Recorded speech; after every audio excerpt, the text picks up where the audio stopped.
I'm gonna talk very quickly, and I'm gonna move quickly here. I want to highlight 3 areas that I suggest you work on.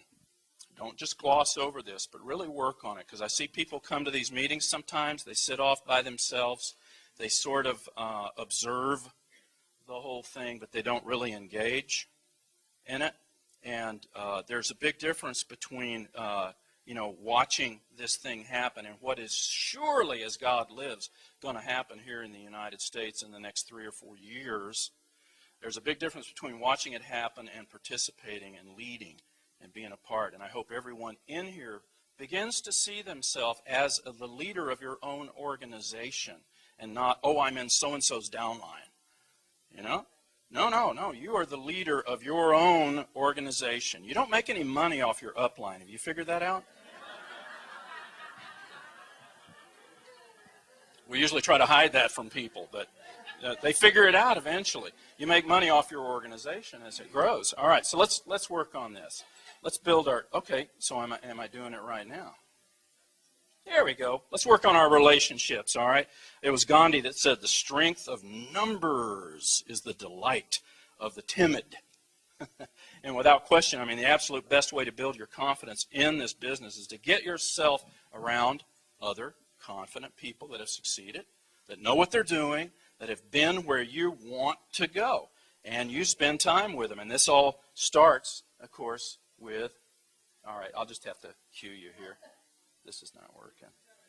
It is. Okay, with your upline executives, somebody, I hear people say, oh, well, my sponsor's not in the deal, or my sponsor's this or that, or I don't even know where they live, and all this. Listen, when I first got in the business, I was sponsored in by a guy who had been in network marketing about 24 hours longer than me. It's true. And this guy was, as full of stuff as a Christmas turkey.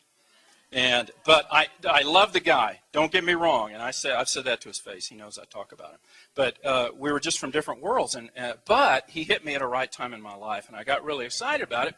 But you know what? I didn't have a whole lot of confidence in his ability to make money, since he'd never made money before, and he was just starting in the business. So I called the company. I said, is there anybody in my upline that's making money? Because I want to talk to him. Here I come from this sort of education background. I want to talk to him, and I want to find out exactly step by step, how do I do this business? All right? And they said, well, there's a guy that's 13 levels up from you. That gave me a lot of confidence in this thing, that's making some money. And his name was Richard Call.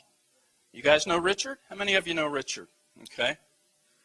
Unbelievable man. I called him on the phone. And he was here. I was calling from Austin, Texas. He was in Hop Hog, New York at the time, I believe.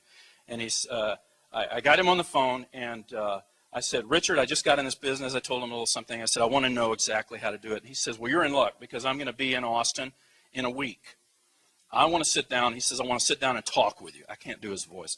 I want to sit down and talk with you. And I said, good. And so I got everything ready. I was real nervous, because I was going to meet this legend, in network marketing. I finally found a guy that was making money, and he said, we sat down, and I was trying real hard to impress Richard. Okay, I'll be honest. I had this big ego, and I said, Richard, I'm this. I'm in all this graduate school, working on my doctorate. I teach all these students at the University of Texas, as we call it. And he said. I said, Richard, I really want to know, how do I work this business? What's the secret? Everybody wants to know the secret. How do you work this business? And Richard sat there and he said, Dennis, I'll tell you. You show the product. You show the plan. More than that, you cannot do. I said, yeah, look, Richard. You don't understand. I need a business plan. I need a system. I need some stuff, man. I need some education here. And Richard looked at me and he said, Dennis, education don't matter. And I said, it don't matter?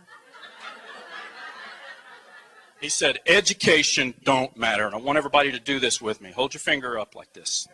He said, all that matters is what you got in here. Put your finger over your heart. except now tap it 3 or 4 times, because that's what he did to me. All that matters is what you got in here.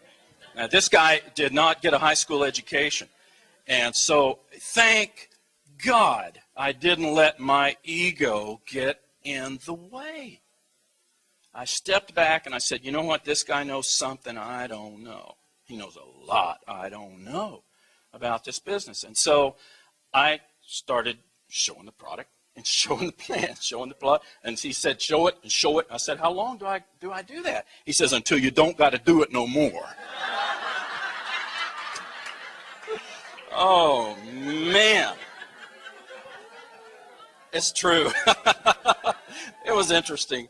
You know, after that, I was scared to death. I said, is there anybody above Richard? I don't want to talk to him. No, I don't want to talk to Craig Bryson. I'm afraid of what he'd say. Okay, other new skin leaders. And by the way, that was a relationship that was not built on credentials of any kind. It was built on heart. It was built on emotion. It was built on desire. And he sparked that so strongly within me, because I had a lot of whys I want to do this business going on in my life. Maybe I'll share some of that later. At the time, dreams that are just now coming true for me and my family. Unbelievable stuff. Take advantage of other new skin leaders, okay? You know, some of the richest relationships that I have are with other leaders that are not even in my organization or in my upline or anything like that.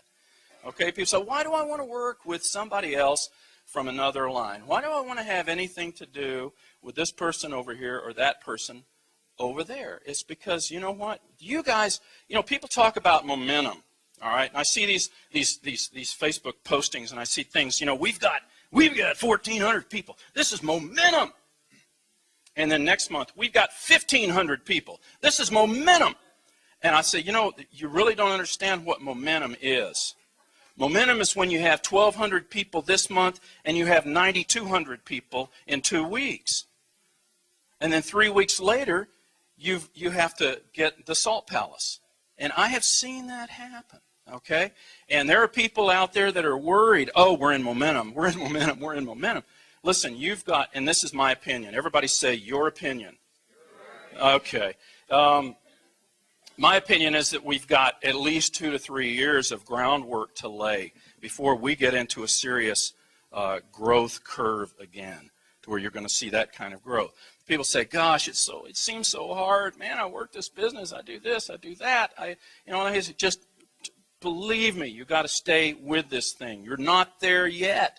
But when you get there and you have your organization, over the next 2 or 3 years, those of you that are just getting started, you want to build an organization, because when people start jumping on this age lock bandwagon, you want them to jump somewhere in your downline when that happens. And you'll be astounded what's going on.